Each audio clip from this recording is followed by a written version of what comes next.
Hello guys, यदि आपको बहुत दिनों से खांसी हो रही है, कफ बन गया है, छाती में बलगम जम गया है, तो आप एक बार एमरॉक्स एलएस कफ सिरप का प्रयोग अवश्य करें दोस्तों। ये आपके छाती से जमे हुए बलगम को बहुत ही जल्दी रिलीफ कर देगा दोस्तों, और खांसी से बहुत जल्दी आराम दिलाएगा दोस्तों। इसमें कंपोजिशन है लिवोसल्बुटामोल 1 mg, एमरोक्सल हाइड्रोक्लोराइड 30 mg और गुआफेंसिन 50 mg। ये लीफोर्ड हेल्थ केयर की आती है, जिसका एमआरपी है 110 रुपये।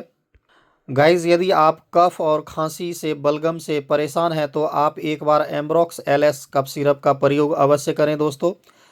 गाइज, वीडियो पसंद आए तो लाइक एंड शेयर जरूर करें और चैनल को सब्सक्राइब जरूर करें। Thank you.